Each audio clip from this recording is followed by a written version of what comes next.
Hello everyone, welcome to Re Academy. हम लोग देख रहे हैं land revenue system by East India Company. और इस सीरीज़ में आज हम तीसरा वीडियो डिस्कस करने वाले हैं और इस वीडियो में डिस्कस करेंगे महलवाड़ी सिस्टम के बारे में। महलवाड़ी सिस्टम काफ़ी हद तक रिलेटेड है परमानेंट सेटलमेंट सिस्टम से। अगर आप पहली बार महलवाड़ी देख रहे हैं तो आपको पहले परमानेंट सेटलमेंट को देखना चाहिए, फिर आप इस पर आइए, फिर आपको अच्छे से समझ आएगा कि ये सिस्टम क्यों था, क्यों लाया गया इसे। तो स्टार्ट करते हैं हमेशा की तरह हम एक MCQ से। क्वेश्चन कह रहा है, in which two places Mahalwari system was started. नीचे दिए कि कौन सी दो जगहों में महलवाड़ी सिस्टम को स्टार्ट किया गया था, इंट्रोड्यूस किया गया था। Option A Punjab and Haryana, option B Bengal and Bihar, option C Agra and Awadh, option D Maharashtra and Jammu Kashmir. आप अटैम्प्ट कीजिए अपनी तरीके से और आंसर कमेंट बॉक्स में ज़रूर लिखिएगा। और अगर आपको नहीं आ रहा है तो आपको इस वीडियो के एंड तक आपको इसका आंसर पता चल जाएगा। तो स्टार्ट करते हैं महलवाड़ी सिस्टम। महलवाड़ी सिस्टम को आप लोग कनेक्ट कीजिए परमानेंट सेटलमेंट सिस्टम से। तो परमानेंट सेटलमेंट सिस्टम अगर था पहले से तो क्या ज़रूरत थी महलवाड़ी सिस्टम की। परमानेंट सेटलमेंट सिस्टम में कुछ खामियां रही होंगी, कुछ प्रॉब्लम्स रहे होंगे, इसी वजह से महलवाड़ी सिस्टम को इंट्रोड्यूस किया गया। एक रीज़न ये हो सकता है।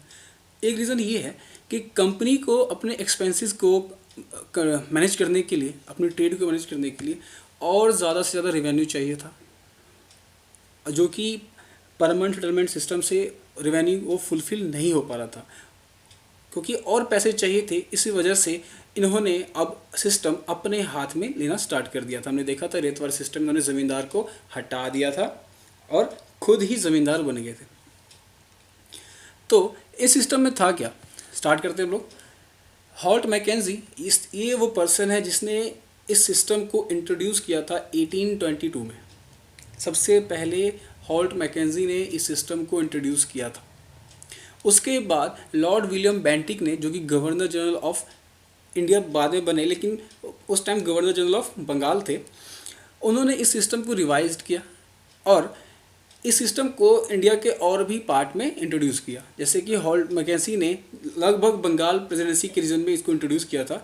बाद में लॉर्ड विलियम बेंटिक ने इसे लगभग पूरे के पूरे, या कह सकते हैं नॉर्दर्न इंडिया में, उत्तरी भारत में इसको इंट्रोड्यूस किया। जैसे नॉर्थ वेस्ट फ्रंटियर, जो कि पंजाब का reason, Agra, central provinces, Madhya Pradesh का रीजन, गंगेटिक वैली और पंजाब ETC। तो इस सिस्टम में था क्या, इस सिस्टम में परमानेंट सेटलमेंट में क्या था पहले, उसमें था फार्मर के बीच में और ईस्ट इंडिया कंपनी के बीच में एक ज़मींदार। और ज़मींदार क्या करता था, ज़मीन पे जितना भी टैक्स कलेक्शन होता था उसका 1 पार्ट खुद रख के 10 पार्ट ईस्ट इंडिया कंपनी को देता था। क्योंकि वो सिस्टम परमानेंट था, काफ़ी पावर्स थे ज़मींदार के पास, इस वजह से ज़मींदार को काफ़ी फ़ायदा होता था उस सिस्टम में। और ये फ़ायदा ईस्ट इंडिया कंपनी देख रही थी कि ज़मींदारों को फ़ायदा हो रहा है, कुछ ज़्यादा फ़ायदा हो रहा है और उन्हें ये फ़ायदा अपने फेवर में करना था।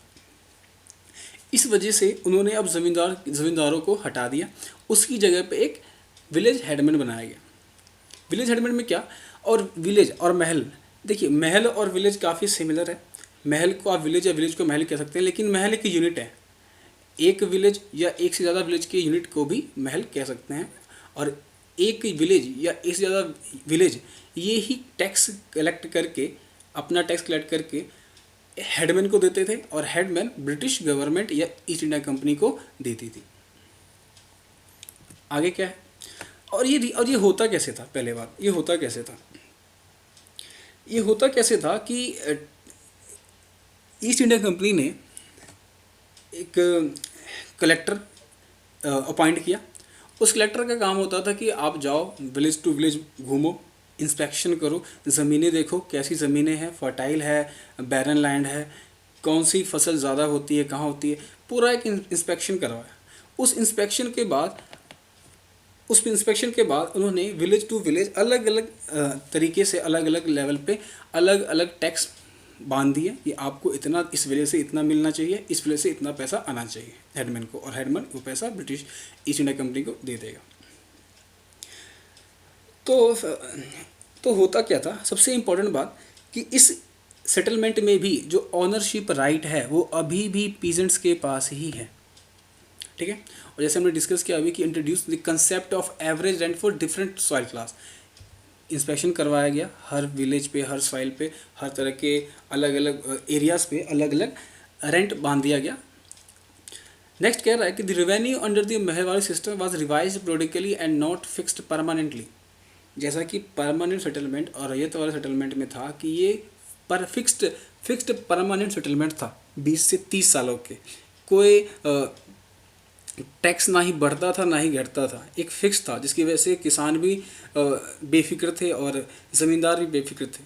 लेकिन इस सिस्टम में उन्होंने क्या किया, इस सिस्टम में टैक्स सिस्टम को बार बार रिवाइज किया, ये प्रोविज़न ला दिया कि हम गवर्नमेंट या ईस्ट इंडिया कंपनी अपने विल पे इसे आगे कभी भी रिवाइज कर सकती है, अपने हिसाब से टैक्स को बढ़ा सकती है।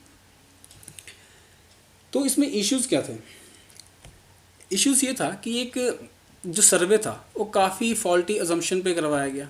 ब्रिटिश ने उस टाइम तक भी ब्रिटिश को उतनी डीप अंडरस्टैंडिंग नहीं थी, नॉलेज नहीं थी इंडिया के सोशल स्ट्रक्चर की, क्योंकि हर जगह अलग अलग तरीके से टैक्स कलेक्शन होता था इंडिया में पहले से भी, तो इस चीज़ का इतना नॉलेज नहीं था, इंस्पेक्शन उन्होंने सही से किया नहीं, तो ये एक इश्यूज़ था। कहीं पे अगर ज़्यादा टैक्स लोग दे रहे हैं जबकि उनके वहाँ उतनी फसल हो नहीं रही है। नेक्स्ट था कि optimistic officials had imagined that the new system would transform the peasant into rich enterprise farmer but did not happen. कह रहा है कि पहले तो ब्रिटिश लोगों को लगा कि ये सिस्टम किसानों के लिए काफ़ी अच्छा होगा, लेकिन ये खुद में ही एक फेक स्टेटमेंट है, ऐसा कुछ हुआ नहीं, हमें भी पता है। थर्ड पॉइंट क्या था कि driven by the desire to increase the income of land, revenue official fix to high the revenue demand that the peasant was unable to pay. इतना ज़्यादा टैक्स डिमांड रख दिया, स्टार्टिंग में तो 95% लगभग था, मतलब अगर किसान 100 रुपये कमा रहे हैं तो उसका 95 रुपये ब्रिटिश गवर्नमेंट ले लेती थी, क्योंकि ये काफ़ी ज़्यादा था, तो बाद में इसको रिवाइज कर करके 60% को तक कर दिया गया था। अब इन चीज़ों का सोशली इम्पैक्ट क्या पड़ा सोसाइटी में, तो ये हमारा इम्पैक्ट रैयतवारी और परमानेंट सेटलमेंट दोनों ही सेटलमेंट में सेम था, इसमें भी मैंने सेम ही रखा है, क्योंकि तीनों चीज़ों को आपको पढ़ना किसी कंटेक्स्ट में है ना। ये पॉलिटिकली कुछ एक्ट नहीं था, ये इसका पॉलिटी पे कुछ ज़्यादा असर नहीं पड़ा। इन तीनों ही सेटलमेंट का, टैक्स रिफॉर्म्स का इंडियन सोसाइटी पे असर पड़ा, इसलिए हमें सोसाइटल इम्पैक्ट के बारे में यहाँ पे लिखना पड़ेगा आंसर में। तो इसमें पहला पॉइंट है investment land began to decline, क्योंकि ज़मींदार को अपना फ़ायदा था, अपना लालच था, क्योंकि उसे पैसे मिलने वाले थे, वन पार्टी चाहे मिल रहा है लेकिन उसको पैसे मिलने वाले थे, इसीलिए वो सोचता था कि मैं इन्वेस्ट करूँ कुछ पैसे ताकि फसल और अच्छी हो और अच्छा इनकम किसान को हो, ताकि ज़्यादा से ज़्यादा अपना शेयर वो बढ़ा सके। क्योंकि यहाँ ज़मींदार है नहीं तो इन्वेस्टमेंट कौन करेगा, तो इन्वेस्टमेंट डिक्लाइन हो गया। Second point, introduced market economy. हम हमेशा डिस्कस कर रहे हैं तीनों लेक्चर से कि एक मार्केट इकोनॉमी, अब चीज़ें मार्केट में आ गई, लोग बिजनेस करना स्टार्ट हो गया, लैंड का, प्रोडक्ट का, कमोडिटी का। Third point, encouraged money lending activity, क्योंकि अब देखिए 95%, ये काफ़ी ज़्यादा टैक्स है, 95%, 60% भी बहुत ज़्यादा है। अब जब इतना ज़्यादा टैक्स होगा, फार्मर्स पे नहीं कर पाएंगे, तो उस पैसे को पे करने के लिए वो क्या करेंगे, साहूकार वगैरह से लोन लेंगे, तो मनी लेंडिंग एक्टिविटी काफ़ी ज़्यादा बढ़ गई। और जब मनी लेंडिंग एक्टिविटी बढ़ी, जब वो पेमेंट नहीं कर पाए, ठीक है, तो क्या हुआ, उनको बॉन्डेड लेबर बना लिया गया। एक तबका जो काफ़ी ज़्यादा गरीब हो गया और एक तबका काफ़ी ज़्यादा अमीर हो गया। इस वजह से क्या हुआ, सोशल डिफ्रेंशिएशन काफ़ी ज़्यादा बढ़ा, ठीक है, क्योंकि अब अंग्रेज़ अपने हिसाब से करवाते थे फसल, तो फोर्सिबल ग्रोविंग हुई। अंग्रेज़ अपने हिसाब से, जैसे हमें पता है इंडिगो, ओपियम वगैरह का कल्टीवेशन अंग्रेज़ों ने फोर्सफुली करवाया। तो इस वजह से क्या हुआ, जब कमर्शियल क्रॉप या कैश क्रॉप को ज़्यादा ग्रोन करेंगे किसान, तो इस चक्कर में फूड क्रॉप क्या होगा, कम होगा, और अगर फूड क्रॉप कम होगा तो फूड की इनसिक्योरिटी हो जाएगी, तो फैमिन वगैरह के टाइम में भुखमरी से लोग मरेंगे, ठीक है।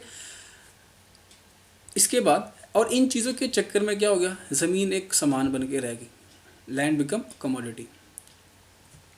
और इन सभी चीज़ों की वजह से इंडियन सोसाइटी में क्या हुआ, एक ब्रेकअप हुआ, सोसाइटी एक बिखर गया, है ना। लोग गरीब और भी ज़्यादा गरीब हो गए, एक थर्ड क्लास जनरेट हुआ, साहूकार ज़मींदार हो, ये एक थर्ड क्लास जनरेट हुआ। और उसके ऊपर जिसे एरिस्टोक्रेसी भी कह सकते हैं हम लोग। तो ये सोसाइटी का डिवीज़न होना यहाँ से स्टार्ट हो गया।